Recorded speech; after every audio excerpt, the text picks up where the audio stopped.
Passe la parole à présent à Madame Janine Dubié pour le groupe Liberté et Territoire. Oui, merci beaucoup, Madame la Présidente. Merci, Monsieur Cassanet, pour finalement ce que vous avez fait au travers de votre ouvrage, c'est-à-dire porter souvent une situation qui est d'ordre privé entre une famille, un résident, une direction d'établissement, des autorités de tarification. Finalement, vous avez mis ça sur la sphère publique et vous nous obligez, chacun d'entre nous, à la place où nous sommes, que nous soyons élus, que nous soyons personnel administratif, nous soyons d'agir parce que ce que vous décrivez est insupportable. Alors comme vous, je ne reviendrai pas sur les faits que vous décrivez dans votre livre. Beaucoup relèvent du pénal, je le dis clairement, et j'espère que la justice passera. Moi, ce que je voudrais savoir, c'est si depuis la publication de votre livre, vous avez reçu vous avez eu contact avec Orpea. Vous évoquez le fait d'une proposition de 15 millions d'euros pour ne pas publier l'enquête. Est-ce que vous nous confirmez ce fait-là et est-ce que vous avez subi d'autres pressions ? Vous soulevez le sujet du contrôle dans la bonne utilisation de l'argent public, mais cela se concerne en partie la section dépendance et la section soins.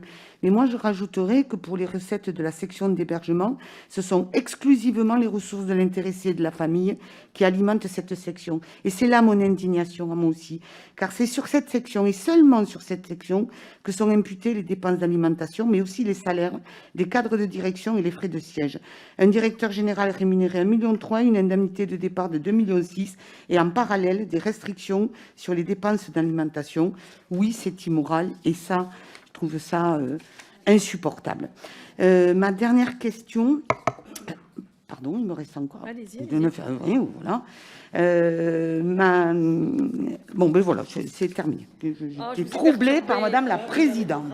Voilà. Vraiment, je m'excuse, ma chère collègue. Non, mais juste ma dernière question, c'est est-ce que vous pouvez expliquer pourquoi les familles qui ont témoigné, qui vous ont pour la première fois de ce qu'ont vécu les résidents et ce qu'elles ont vécu, pourquoi effectivement elles ne l'ont pas fait avant? Est-ce que vous avez pu évoquer ça avec elles? Merci, merci bien. La dernière question, effectivement, c'est sur est-ce que j'ai eu des contacts avec Orpea? Aucun. Effectivement, ils n'ont pas essayé de nous contacter depuis, ils n'ont pas lancé de plainte. Et pourquoi les familles et les salariés n'avaient pas parlé avant? C'est une question très importante. Moi, j'ai été marqué tout au long de mon enquête. Si vous voulez, j'ai commencé cette investigation suite à des alertes de soignants. C'est des soignants, notamment des bords de Seine, donc l'EHPAD d'Orpea le plus cher et le plus luxueux de France, qui sont venus me voir, qui m'ont dit, écoute, on est dans cet établissement qui coûte près de 10 000 euros par mois, et il y a des rationnements dans les protections, c'est pas plus de 3 protections par jour, il y a des rationnements dans l'alimentation, et il y a des carences en personnel. J'ai donc commencé à enquêter, je suis allé voir d'autres membres du personnel, je suis allé voir des familles, tous m'ont confirmé ces premiers témoignages. Et ensuite, comment ça s'est passé? Je me suis dit, si ça se passe comme ça dans cet établissement luxueux, qui est ce qu'on appelle un gamme 3, les plus luxueux d'Orpea, qu'est-ce qui se passe dans les gammes 2 et les gammes 1? Et je me suis rendu compte que les mêmes problèmes avaient lieu partout en France. Le même système de rationnement sur les produits de santé et d'alimentation et les mêmes problèmes sur les carences en personnel. Et c'est à ce moment-là que j'ai compris que c'était systémique. Et effectivement, tout au long de cette enquête, je me suis dit quand même, j'enquête sur un secteur qui est dans la santé, qui est sur le traitement des personnes âgées, et pourtant, mes sources ont peur. Elles ont peur de témoigner, peur de me donner des documents. Elles avaient peur de la brutalité de ce groupe. Ça, c'est une peur que j'ai sentie tout au long de mon enquête et qui s'explique par un certain nombre d'éléments très précis. La première fois que je rencontre un groupe de directeurs qui voulaient témoigner, ils me demandent, je crois pendant 20 minutes, je dois les rassurer, ils pensent que je suis une taupe d'Orpea et que je viens leur tendre un piège. Donc, ils me demandent ma carte de presse, ils me demandent mon contrat d'édition avec Fayard. Et je ne comprends pas leurs suspicions et leur paranoïa. Et effectivement, j'apprends que le groupe a mis en place ces dernières années des systèmes de surveillance de certains de ses salariés. Il a notamment fait appel à des sociétés de détectives privés de surveillance pour infiltrer des salariés, obtenir des dossiers sur eux et pouvoir les sortir brutalement. J'ai eu un grand nombre de témoignages sur ça, et certains ont d'ailleurs été déjà sortis dans la presse. C'est l'Express qui avait révélé que le groupe avait utilisé des sociétés de surveillance pour infiltrer ses salariés, notamment ses salariés syndiqués, et que suite à cette publication, le groupe avait d'ailleurs proposé 4 millions d'euros à la CGT pour que l'affaire soit étouffée. Donc il y avait, dans ce groupe, il y avait ces systèmes, l'utilisation de sociétés de surveillance pour infiltrer les salariés, et il y avait aussi l'utilisation de directeurs, ce qu'ils appellent, et ce que je raconte dans le livre, de directeurs nettoyeurs. Quand j'ai découvert ça, effectivement, je me serais cru dans un film. Et ensuite, ça a été confirmé par d'autres témoignages. Et j'ai rencontré surtout un ancien directeur qui témoigne à visage découvert dans le livre.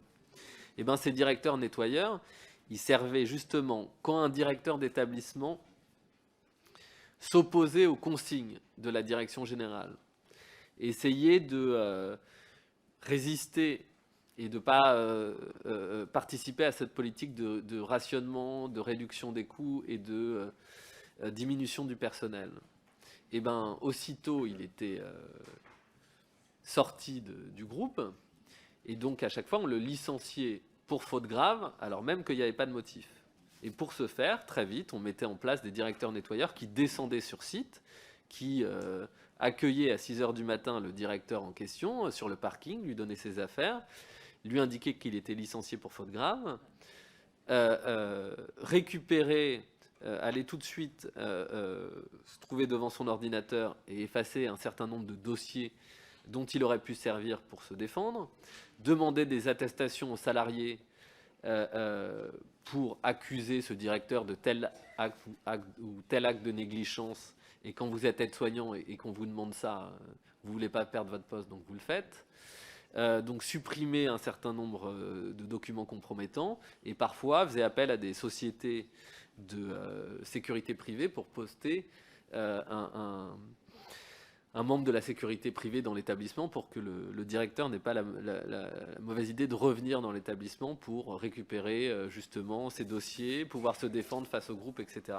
Donc c'est un groupe qui a eu des méthodes très brutales, et c'est ce qui explique que les salariés n'aient pas osé parler avant, des directeurs, des gens à très haut niveau. J'en ai encore qui me contactent aujourd'hui, qui veulent témoigner ou m'apporter d'autres éléments, mais qui veulent encore le faire anonymement parce qu'ils ont peur.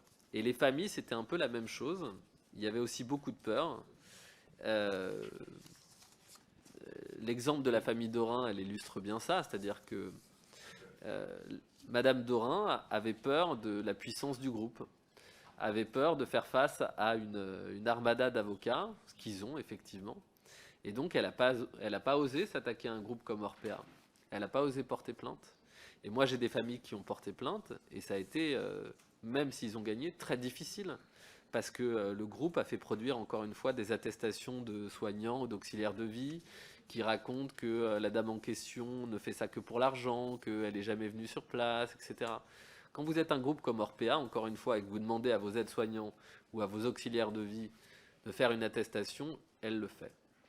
Donc oui, pourquoi les familles et les salariés n'ont pas parlé avant? Je pense que c'est d'abord et avant tout parce qu'ils avaient peur.